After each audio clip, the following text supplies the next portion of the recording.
So, sinabi ni Jonas na ihagis siya sa dagat at papayapa yung bagyo.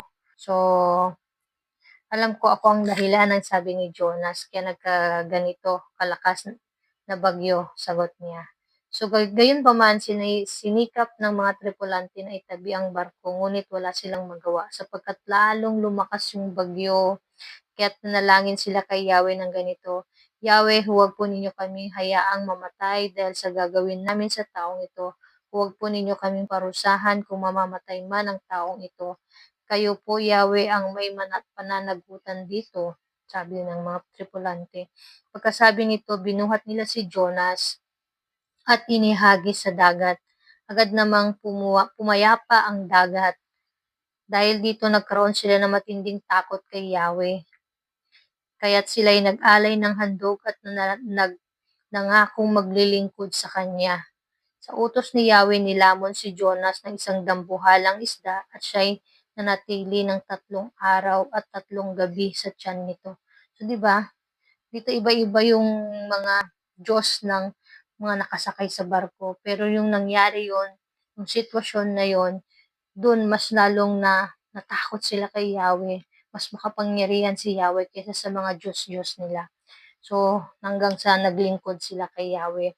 So, dito na nanalangin si Jonas. Ang sabi dito, sa panalangin ni Jonas, chapter 2, sabi niya, habang si Jonas ay nasa tiyan ng isda, nanalangin siya ng ganito, Yahweh, nang ako'y nasa kagipitan, nanalangin ako sa inyo at sinagot ninyo ako.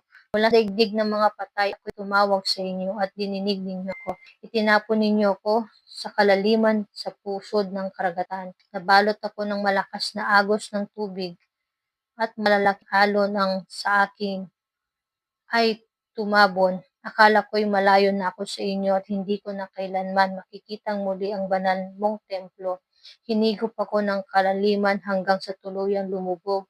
Napuluputan ang aking ulo ng mahalamang dagat. Ako'y bumaba sa paanan ng mga bundok, sa libingan ng mga patay. Ngunit mula rooy buhay akong inihaon. O Yahweh, nang maramdaman kong malalagot ng aking hininga, naalala ko kayo, Yahweh. Ako'y nanalangin at mula sa banal ninyong templo ako'y inyong marinig. Ang mga sumasamba sa mga Diyos-Diyosan ay hindi naging tapat sa inyo, ngunit aawit ako ng pasasalamat at sa inyong maghahandog. Tutuparin ko ang aking mga pangako, O Yahweh, na aking tagapagligtas. Pagkatapos inutusan ni Yahweh ang isda na iluwal si Jonas sa dalampasigan.